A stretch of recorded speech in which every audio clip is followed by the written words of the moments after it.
Donald Trump's longtime friend and Republican strategist Roger Stone was mentioned 19 times in yesterday's Intelligence Committee hearing. The committee's ranking Democrat, Congressman Adam Schiff, connected Stone to the alleged Russian hacker accused of stealing emails from the Democratic National Committee and from Clinton campaign chairman John Podesta. In August, Stone seemed to predict the revelation of Podesta's hacked emails, tweeting that it will soon be Podesta's time in the barrel. Congressman Schiff asked FBI Director James Comey about it yesterday. Do you know who Roger Stone is? Generally, yes. Are you aware that he was a partner of Paul Manafort?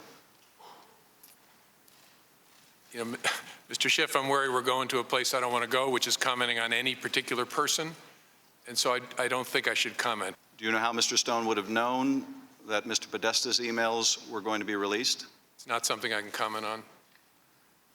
Director Comey, are you aware that Roger Stone played a role in the Trump campaign?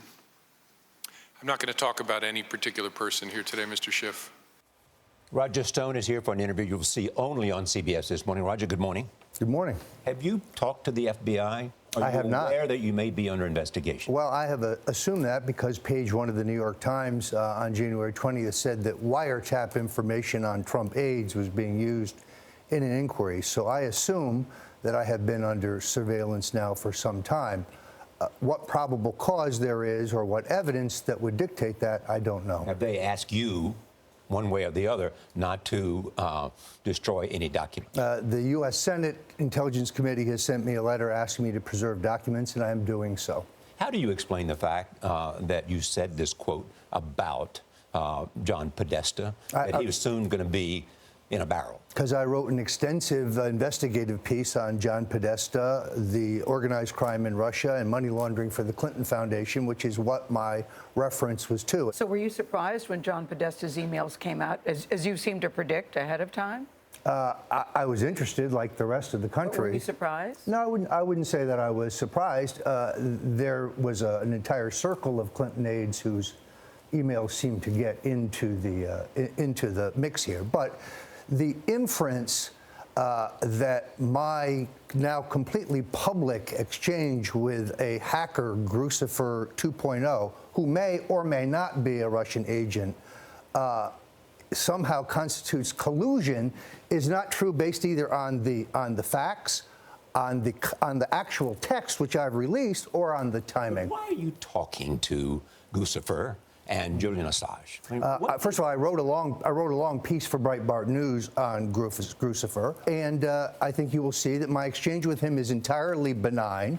It is the only exchange with him that I have had. I've made it public, both the private tweets and the direct messages. Roger, do you see any hypocrisy here in terms of the outrage that the team Trump is feeling regarding leaks on possible Russian collusion, and the embrace of by the Trump team of leaks that damaged their opponent Hillary Clinton? What about the leaks in the New York Times and elsewhere about Roger Stone? Those leaks, if they are subject, if the surveillance of Roger Stone and others is because of a FISA warrant, then the leak of that information is a felony in itself. Do you see anything that you've known Donald Trump a long time? Both the head of the FBI and the National Security Advisor said yesterday that it's not true that President Obama wiretapped Donald Trump at Trump Tower.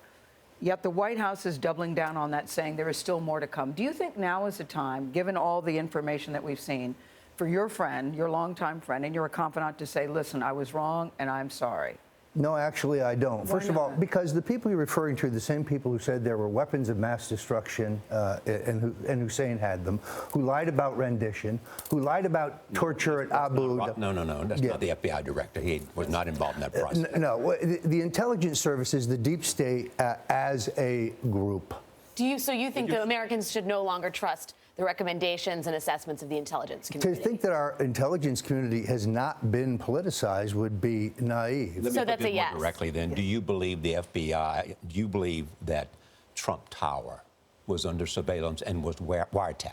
I think it is certainly possible, and I think we're going to find out. So, Roger, it's now been revealed officially that you are under investigation for possibly colluding with the Russians to meddle with this election. Yes. Are you here to say that you have had no contact with Russians, that you have not been involved in trying to tamper with the elections? I have said that repeatedly, and I say it again today. Do you believe that anybody on Team Trump, of the names that were released yesterday, Paul Manafort,